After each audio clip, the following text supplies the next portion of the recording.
हिमालय के दो दुनियाओं के बीच। भारत के निचले इलाकों से हम कम्युनिस्ट चीन की ऊंचाई वाले इलाकों तक जाते हैं।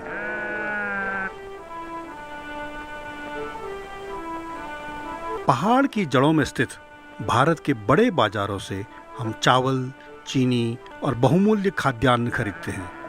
पहाड़ की लंबी और खतरनाक पगडंडियों पर हर साल बकरियां हमारे उत्पादों को ढोती हैं और पहुंचाती है तिब्बत के बाजारों में, जहां हम उन्हें नमक और ऊन के साथ अदला बदली करते हैं। हमारा व्यापार हमारी यात्रा से परे बहुत दूर के इलाकों तक पहुंचता है, और जैसे जैसे हमारा व्यापार बढ़ता है, अन्य पहाड़ों में रहने वाले लोगों के बारे में हमारी समझ भी विकसित होती है। हिमालय का मिजाज हमारे जीवन की दिशा तय करता है। जैसे ही मानसून की फुहारें पहाड़ों की तलहटी वाले हमारे निचले गांवों को भिगोती हैं, हम ऊंचाई में बसे अपने गांवों में चले जाते हैं। फिर जाड़ों की बर्फ एक बार फिर हमें नीचे ले आती है। हम जाड़ कहलाते हैं। हम 3 गांवों में रहते हैं। हमारा निचला वाला गांव 5000 फीट की ऊंचाई पर है। ऊपर वाला गांव 150 मील आगे 12000 फीट की ऊंचाई पर है। अपने दूसरे गांव में हम बसंत के अंत से लेकर शरद की शुरुआत तक रुकते हैं, और यहाँ और ऊंचाई वाले इलाकों में बर्फ़ के पिघलने का इंतज़ार करते हैं, और साथ में बीते 7 महीनों में बर्फ़ से हुए नुकसान की मरम्मत भी।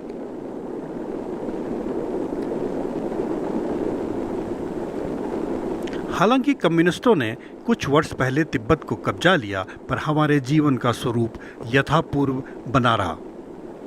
अधिकांशतः हम इन दूर दराज के पहाड़ों में अपनी इच्छानुसार घूमते हैं। हमारे बच्चे ऐसे जीते हैं मानो इन बड़ी सरकारों का कोई अस्तित्व ही ना हो। क्योंकि बसंत जाड़ लोगों का मुख्य मौसम है, हमारी छोटी बेटियां याक की सूखी हड्डियों के दानों से खेलती हैं, या फिर कभी पत्थरों से, जब तक कि बसंत के काम शुरू नहीं हो जाते। पर बड़ी बेटियों का काम किसी मौसम का इंतजार नहीं करते।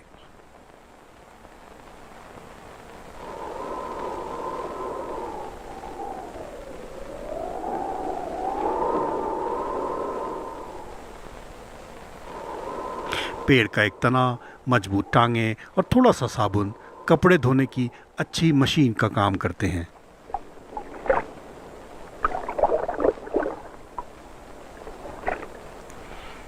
सरसों का तेल बेटियों के लंबे बालों से पिस्सुओं को दूर रखते हैं। हमारे इलाके में महिलाओं की संख्या कम है, इसलिए जाट पिता कड़ा सौदा करते हैं संभावित दामाद के लिए, ताकि अच्छा दहेज मिले। लेकिन इस दामाद ने बहुत निराश किया है। बकरियां तक उससे तेज चल लेती हैं। उसकी सास मजबूरी में याक के मक्खन से उसकी मालिश करती है। दादा जीत सिंह का 90 साल का जीवन चक्र अब बौद्ध प्रार्थना चक्र की तेजी से घूम रहा है। जाट लोगों का धर्म जीववाद सा है, पर वो अपनी समस्याओं के लिए देवताओं को ज़्यादा परेशान नहीं करते।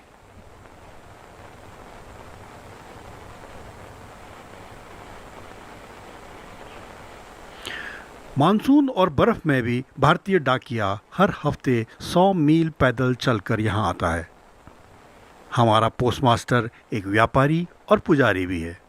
उसे लगभग सभी चिट्ठियाँ पढ़नी पड़ती है, जिस कारण उसे इस दुनिया की अच्छी जानकारी रहती है। आज हमारे मुखिया व्यापारी के लिए एक चिट्ठी आई है, जिसमें पोस्टमास्टर को एक अच्छा स्वामी कहा गया है।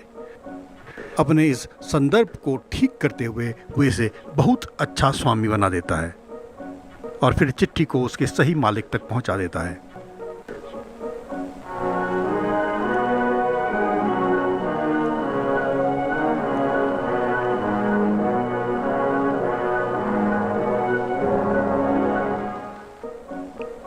अब अपने उत्पादों को तैयार करने का समय आ गया है।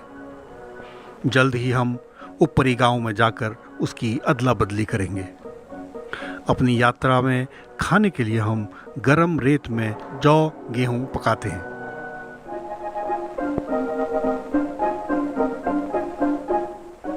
हम सावधानीपूर्वक भारतीय चावल, चाय, चीनी और अनाज साफ करते हैं और उसे बकरियों के करवछों में लाद देते हैं। इन चीज़ों को हम उत्तर के ऊंचे इलाके से आने वाले व्यापारियों को नमक और ऊन के बदले दे देते हैं।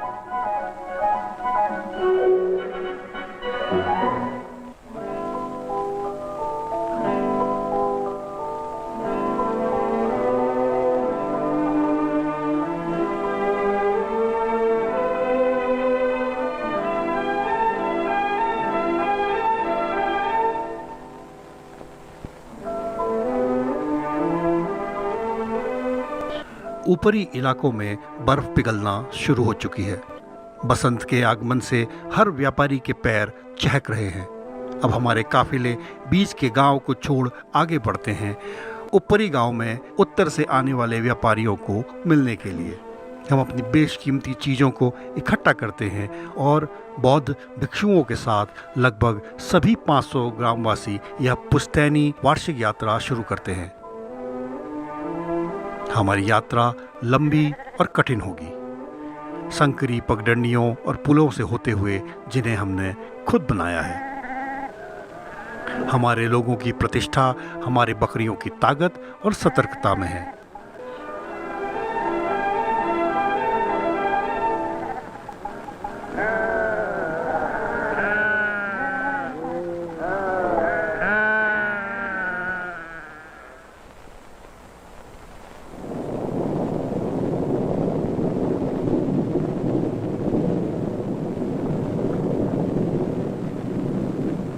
हर दिन हम दोपहर से पहले अपना डेरा जमा लेते हैं। 4 मील यात्रा के बाद बकरियों से बोझा उतार दिया जाता है और उनको चरने के लिए छोड़ दिया जाता है।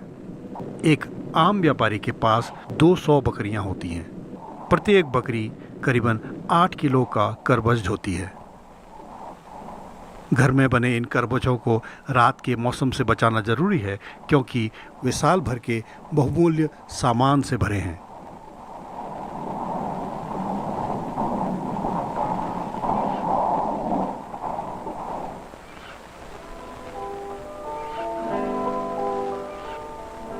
सुबह होते ही हम फिर चढ़ना शुरू कर देते हैं। यह कठिन रास्ता चलता चला जाता है।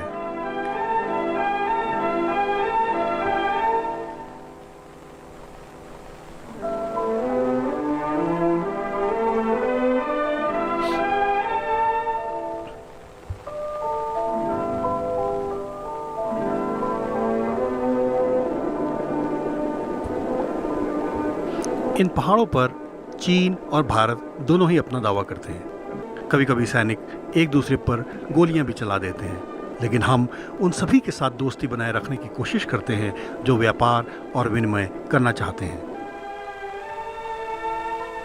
1 महीने के भीतर हम अपने ऊपरी गांव पहुंच जाते हैं, जिसे हमारे पूर्वजों ने वृक्ष रेखा से ऊपर बनाया है। यह हमारा पैतृक बसेरा है, एक ज्वालामुखी की तलहटी में। कहानियां बताती हैं कि जब पृथ्वी बनी थी तब यह ज्वालामुखी आग उगलती थी। हमारे पूर्वज यहाँ उस दौर में आए जब 7 समुंदर पार अमेरिका नामक जगह बसना शुरू हुई थी।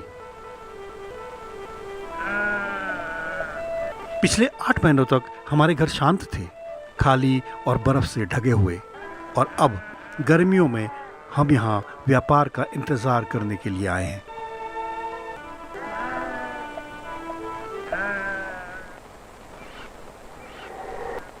उत्तर से आने वालों के साथ व्यापार पूरा करने की 4 महीनों की प्रक्रिया के बीच हम गेहूं की एक फसल बोएंगे और काटेंगे। खेती का यह कार्य महिलाएं और वो लोग करेंगे जो व्यापार में कुशल नहीं हैं, ताकि माहिर व्यापारी अपने विनिमय कौशल को धार दे सके। हमारा छोटा पोता भी याकों को खींचने की ताकत रखता है। लगता है उसका भविष्य अच्छा रहेगा।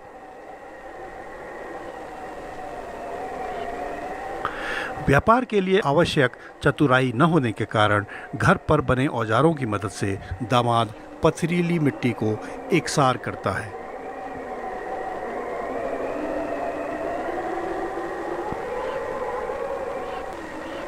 काम हमारे बच्चों के लिए एक शक्तिवर्धक टॉनिक है, हमारी पत्नियों के लिए भी।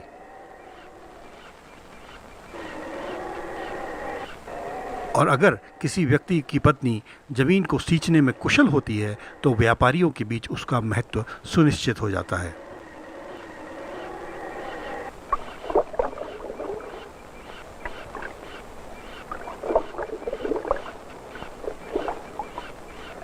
छोटा पोता पुल बनाने का अभ्यास कर रहा है।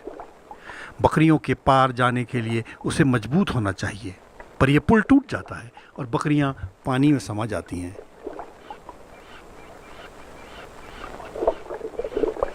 फिर भी वो एक दिन शायद व्यापारिक इतिहास की अगुवाई करेगा।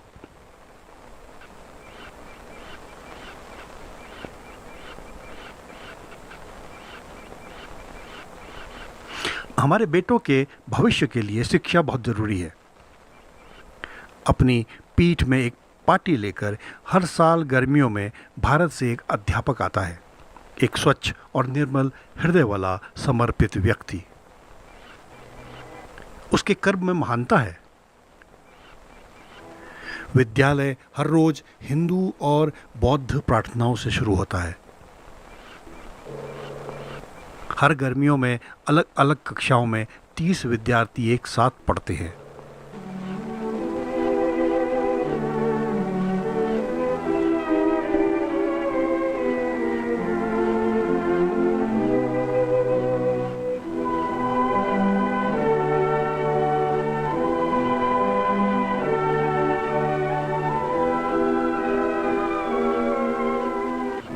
क्योंकि लड़कियां व्यापार में नहीं जाती, इसलिए केवल लड़के ही पढ़ना लिखना और अन्य लोगों के तौर तरीके सीखते हैं।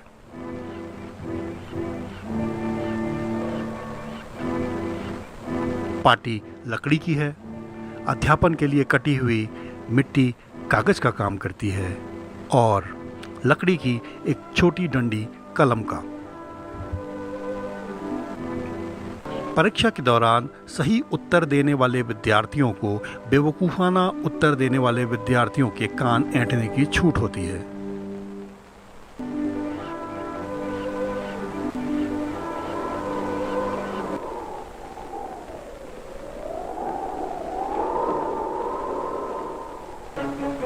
दो महीने बीत गए हैं और हमें बेसब्री से इंतजार है उत्तर से आने वाले व्यापारियों का। कभी कभी चीनी लोग उन्हें आने से रोक देते हैं। अगर वे जल्द ही पहाड़ी दर्रों से आते हुए दिखाई नहीं देंगे तो बर्फबारी हमें बिना कुछ बेचे भारत लौटने को मजबूर कर देगी। तिब्बत की राजधानी ल्हासा से आने वाले कुछ व्यापारी रास्तों में हैं। कुछ बहुत दूर स्थित गोबी के रेगिस्तान से आते हैं।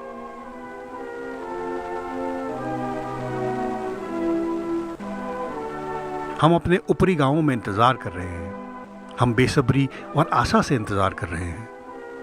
हम अग्रिम दल भेजकर पहाड़ों पर बौद्ध प्रार्थना ध्वज फहराते हैं। अंततः हमारे अग्रिम दल सूचना लाते हैं कि उत्तर से व्यापारी तेज बहाव वाली नालों में बने उनके बेढंगे पुलों पर अटके पड़े हैं।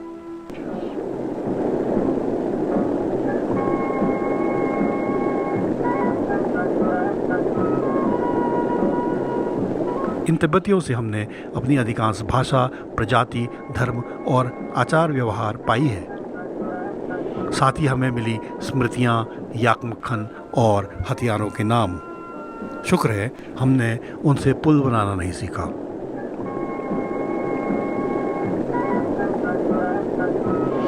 उत्तरी तिब्बत का ऊन अब भी भेड़ों पर है। हमें आशा है कि करबछों में नमक, सुहागा और चवन यानी याक की पूंछ है।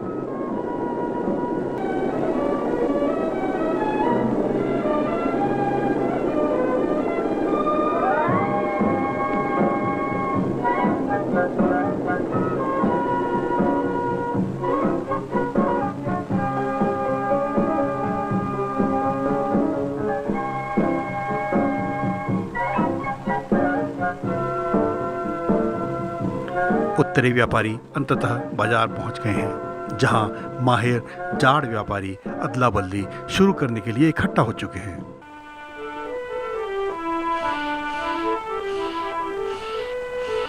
जाट मुखिया तिब्बती मुखिया से आदान प्रदान के भाव को लेकर तर्क वितर्क करता है। पारिवारिक झगड़ों और राजस्व को छोड़ सभी विवाद पासा फेंक कर हल कर दिए जाते हैं। यहाँ मुद्रा का कोई महत्व नहीं है। हम केवल अदला बदली के माध्यम से ही व्यापार करते हैं। हमारा मुखिया तय करता है कि कौन जाट व्यापारी किस उत्तरी व्यापारी से अदला बदली करेगा। जब विवाद में गर्मागर्मी हो जाती है तो पासे को पूरे जोर के साथ चमड़े के टुकड़े पर फेंका जाता है। व्यापार हमारे रग रग में है। एक उत्तरी व्यापारी जो अपने को उस्ताद समझता है वो पासे को अपने हाथों में गरमा रहा है, लेकिन हमारा जाट मुखिया चालाक है। वह बहुत तेजी से हिंदू प्रार्थना के साथ पासा फेंकता है और हिंदी में जोर जोर से बोलता है। अदला बदली की दर हमारे अनुकूल हो जाती है। उत्तरी लोग जाट व्यापारियों को एक प्याली चीनी के बदले 2 प्याला नमक देते हैं।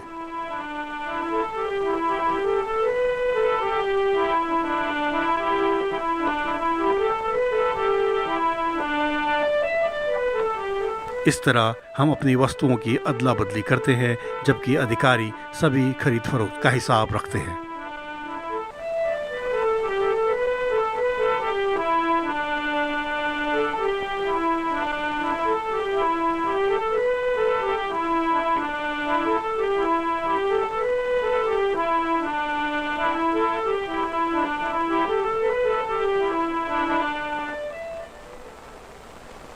सुबह सुबह ही हम उत्तर से आई भेड़ों से ऊन निकालना शुरू करते हैं।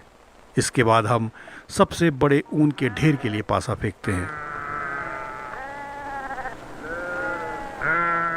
कुछ जाट बड़े बेहुदे ढंग से ऊन निकालने का काम करते हैं, जिसके चलते उत्तर से आई भेड़ें असहज और लज्जित सा महसूस करती हैं।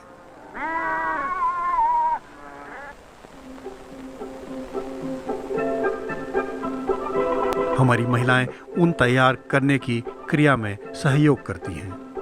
हम मिलकर ऊन साफ करते हैं, काटते हैं, बुनते हैं और सिलकर अपने कपड़े बनाते हैं।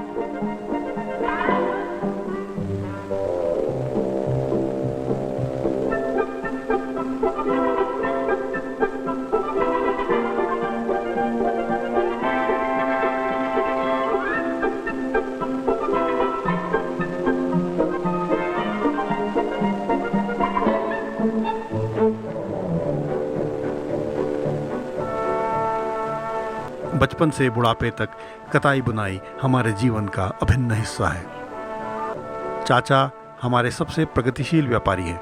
हमारे गांव की एकमात्र कताई मशीन इन्हीं के पास है।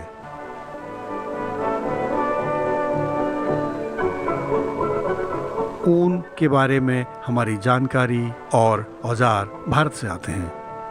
हमारी पीढ़ी पहली और एकमात्र सिलाई मशीन के साथ साथ कोयला वाली इस्त्री लाई, जिसका प्रयोग गांव के दर्जी करता है।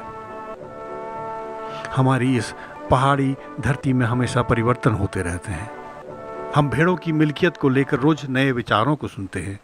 हम कम्युनिस्टों की कहानियां सुनते हैं।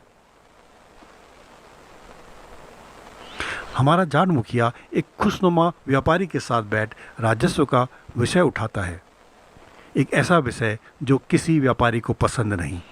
भारत सरकार का राजस्व जानवरों की संख्या पर निर्भर करता है। इस व्यापारी के पास 300 बकरियां, एक घोड़ा और 3 बीमार याक हैं। 60 बकरियां दूसरी पहाड़ी के पीछे छुपी हैं। यह व्यापारी ऐसे बर्ताव करता है मानो उसने पहले कभी राजस्व के बारे में सुना ही ना हो। वो अपने हुक्के के नए चिलम की नक्काशी करता जाता है, पर वो अपनी बीमार बकरियों के लिए राजस्व में छूट नहीं पा सका। इसलिए विद्यालय के अध्यापक के 1 दिन के वेतन के बराबर का राजस्व अदा करता है।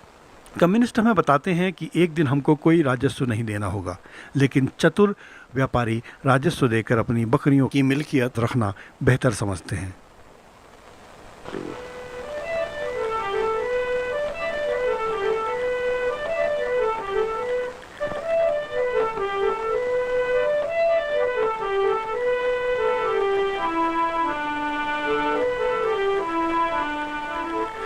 उत्तरी व्यापारियों के जाने से पहले हम व्यापार की सफलतापूर्वक संपन्न होने की खुशियां मनाते हैं, भारतीय हारमोनियम और वायलिन के साथ।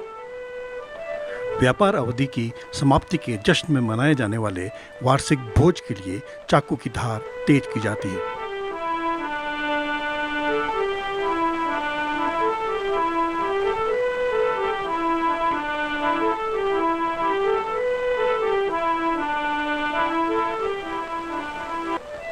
यह बलिदान हम शांतिप्रिय और प्रसन्न चित्त व्यापारियों का एकमात्र हिंसक कृत्य है।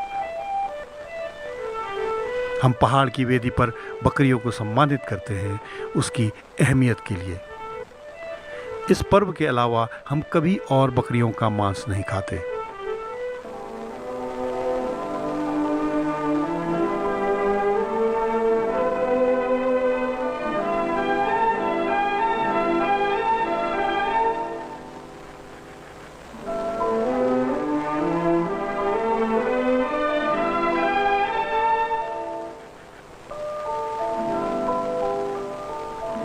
हम उम्मीद करते हैं कि आने वाले कई पीढ़ियों तक हमारे बच्चों के बच्चे भी इन पहाड़ी पगडंडियों पर चलेंगे, अपने व्यापार के लिए, अपनी खुशियों के लिए। अब दक्षिण दिशा की ओर हमारे प्रस्थान के लिए ढोल बजने लगे हैं, इससे पहले कि हिमालय का अंधकार इन पहाड़ियों को